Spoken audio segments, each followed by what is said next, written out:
បាទសូមជម្រាបសួរបងប្អូនទាំងអស់គ្នាដែលតែងតែស្រឡាញ់និងចូលចិត្តបាទជួយគាំទ្រមកដល់ Channel YouTube របស់ខ្ញុំបាទ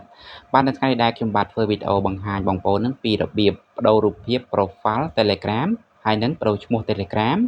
ឬមួយក៏បងប្អូនចង់បន្ថែមឈ្មោះអាជីវកម្មរបស់បងប្អូននៅក្នុង Telegram បាទឥឡូវសូមធ្វើការបែរកាមេរ៉ាបន្តិចដើម្បីធ្វើការបង្ហាញបងប្អូននៅលើទូរស័ព្ទឬមួយក៏ Account Telegram មួយនេះបាទតែម្ដង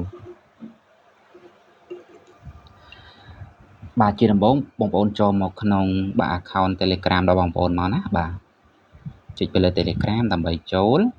ពេលបងប្អូនចូលមកក្នុង Telegram ហើយបងប្អូនរកមើលបាទកម្មវិធីទាំង4នេះមាន chat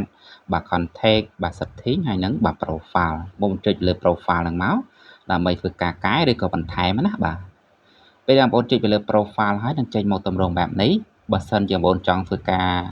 បដូររូបភាពលើ profile បងប្អូនចុចពីលើរូបភាពលើ profile ហ្នឹងមកចុចបន្ទាប់មកបងប្អូននឹងឃើញនេះបាទអញ្ចឹងបងប្អូនចុចពាក្យថាបាទ asset បាទ photo បាទដែលមាននិមិត្តសញ្ញាដូចកាមេរ៉ាហ្នឹងណាបាទបងប្អូនចុចមក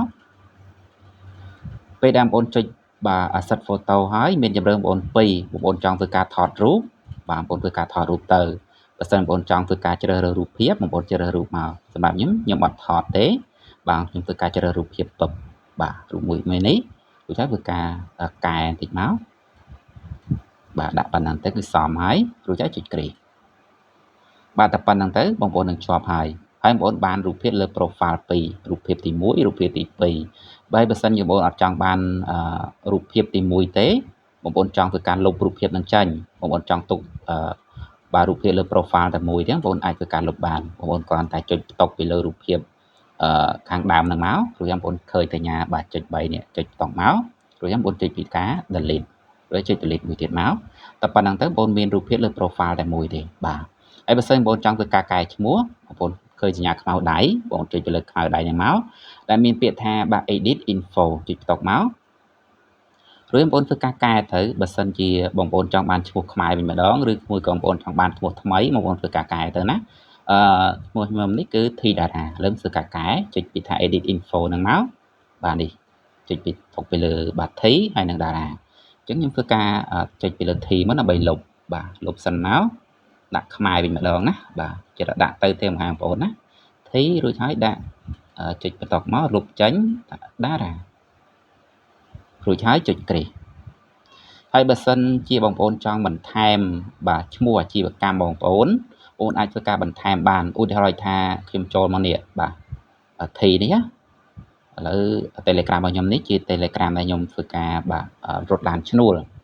បាទដែលមានសេវាកម្មកក់ឡាន24ខេត្តក្រុងនេះបាទតែខាងក្រោមនេះមានសេវាកម្មបាទជួលដំណើរកម្សាន្តមានសេវាកម្មជួលដំណើរកម្សាន្តបាទ25អញ្ចឹងណាបាទអញ្ចឹងបងប្អូនចង់ធ្វើការដាក់អីក៏ដាក់ទៅ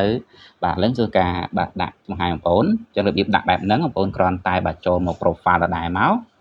រួចហើយបងប្អូនចុចពីលើពាក្យថា edit info កន្លែងកែឈ្មោះមាញ់ណាបាទនេះឈ្មោះរបស់ខ្ញុំបានកែបាទ Thi Dara បាទបងប្អូនចុចពីលើកន្លែង edit info ហ្នឹងមករួចបងប្អូនចុចបាទ bio នេះបាទអញ្ចឹងអក្សរដែលបងប្អូនអាចដាក់ហ្នឹងគឺបាន70តួណាបាទបងដាក់មកលើឧទាហរណ៍ថា Thi Dara ហ្នឹងលក់ឲ្យបានចាប់ហួយចុះបាទឬមួយក៏ម៉ៅការសំណងអីតែបងដាក់ទៅណាបាទ